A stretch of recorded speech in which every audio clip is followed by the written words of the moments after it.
My name is Yasmin Khan. I'm based in Brisbane and I am the fancy title Director, CEO of the Bangle Foundation. I call it a fancy title because it comes with no pay. But it's a full-time position, basically. We are a domestic abuse service that is voluntary, and we are based in Brisbane, but look after the South Asian community. Now, the South Asian community in Australia is the largest non-white community we have. So that's just a little bit about my background. So now let's talk about domestic abuse primarily. The United Nations Declaration on the Elimination of Violence Against Women in 1993 put out a statement to say domestic abuse is any act of gender-based violence that causes or could cause physical, sexual or psychological harm or suffering to women, including threats of harm or coercion in public or in private life. Now, understand there's a couple of words in there that we need to verify. It's gender-based violence. Primarily, the domestic abuse that goes on is male against female, overwhelmingly, 70-75%. So it is about harm and suffering to women. Yes, men do get abused. A lot of men get abused by other men. Physical abuse is usually, punch up in the street, men bar brawls, all those sorts of things. It's men against men violence. It's very rarely women against men violence because women just don't have capacity to be physically violent against men. That's not to say that it doesn't happen, and these are generalisations, but overwhelmingly it is gender-based violence. It is men's violence against women. The Australian Public Policy, brought out by Our Watch, which is an Australian government organisation, they have an emphasis on intimate partner violence and non-partner sexual assault of women, which is intimate partner violence. You're in a relationship, it's the man against the woman, whether she's your wife or your partner, and non-partner sexual assault of women, which is basically sexual assault, which is rape. So domestic abuse is a pattern of abusive behaviour in any relationship that is used by one partner to gain or maintain power and control over another partner. Now, that is in an ideal situation. That is in a family relationship. It's husband against wife, and there's control issues, behavioural issues, whatever. In my capacity in the South Asian context, we find that a lot of that is not only situated within the intimate partner area, and certainly with the Indigenous community as well. It's more domestic and family violence. So where there's in-laws involved, where there's extended family involved, where there's other, cousins, uncles, whatever, especially within the Indigenous community because everyone lives together, and in the South Asian context because people live in intergenerational households, mothers, fathers, mother-in-laws, father-in-laws, whatever. So it's not just the husband that is the perpetrator, and it may not even be the husband that is the perpetrator. It will be somebody else within the family. So I think we've got as an Australian white community, we've got to widen our scope of understanding what is domestic abuse, because what happens is I'm going to use really base words here, brown community and white community. For the brown community, they just think, well, intimate partner violence, my husband's been fine, I've got no issue with him. But my mother-in-law's a problem, my sister-in-law's a problem, my cousin's a problem, and they don't think that that's domestic abuse because we don't think of it like that. We don't advertise it like that. We just think intimate partner violence, if your husband's abusive to you, then you can get this help. But we don't look at all the other options available around extended family. And I think we really need to broaden our scope and really need to concentrate on broadening our scope, considering 51% of us have some sort of ethnic background.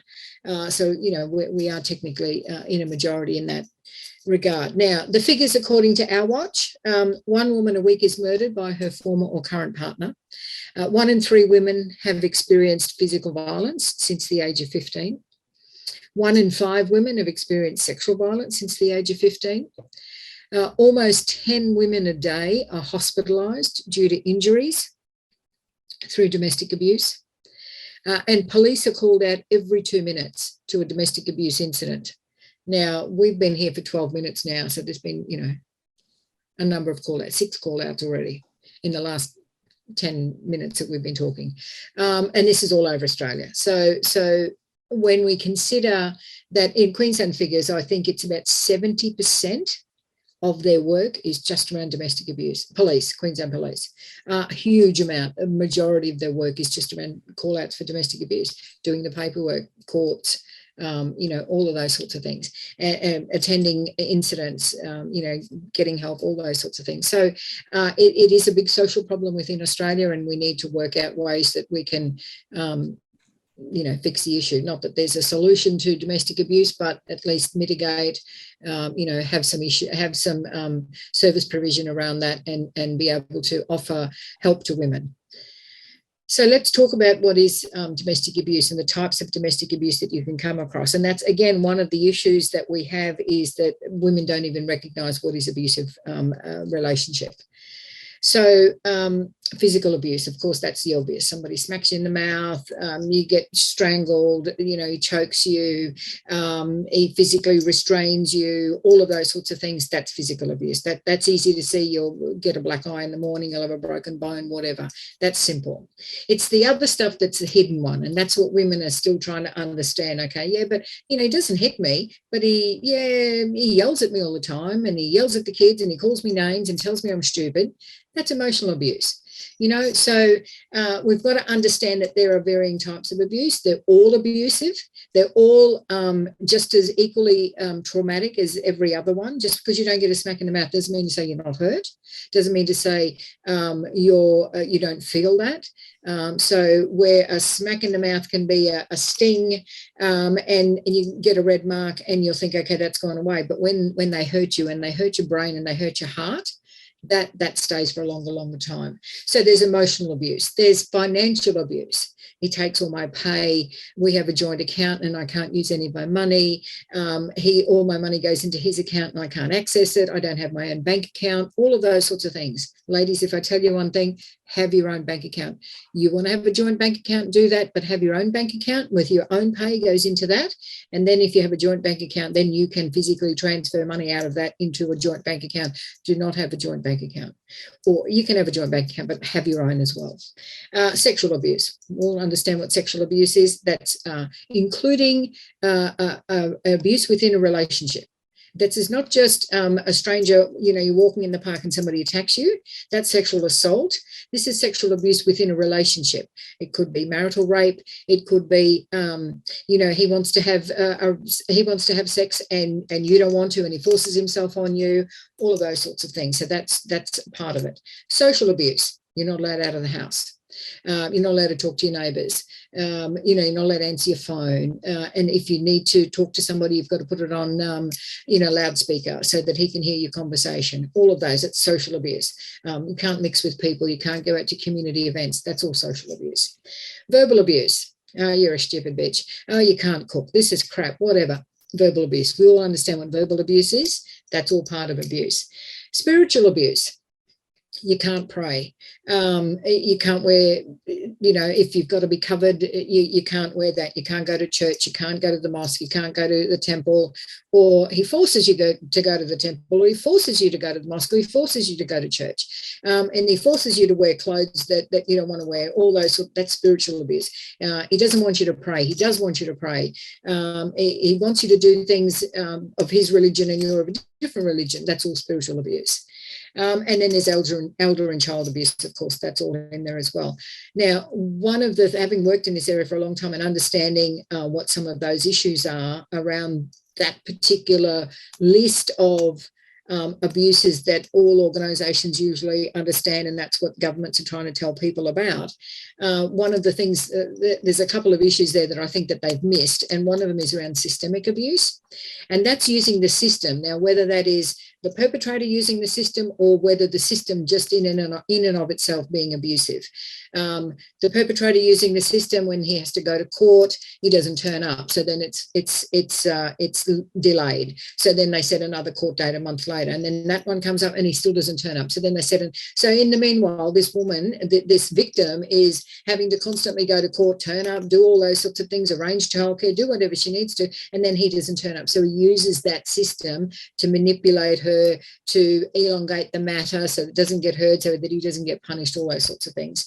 And there's systemic abuse around, getting access to Centrelink money because the children's money is going to him and whatever, getting access to child support, getting access to passports. These are all systemic abuses that are in the system. Mortgages and banks and houses and all of those sorts of things where the system works against women to be able to break away from that relationship, where it makes it difficult to divide property, and where he throws in, barriers in front of the courts or in front of the victim to stop her from accessing whatever it is that she needs to access to move on with her life. And of course, the other big one is medical abuse, and nobody talks about medical abuse. I wrote a piece recently on Women's Agenda about medical abuse. When she gets injured, when he smacks her around, when he kicks her and she's got sore or she's got a headache or whatever, and he won't let her go to the doctor.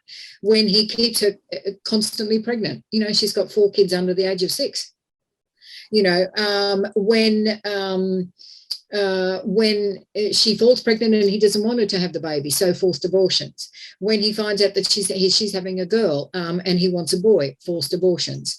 So this idea about medical abuse, whether he doesn't want to talk to the doctor, if she goes to the doctor because she's got to do something or whatever, then he will go with her and he will sit in with the doctor at the same time.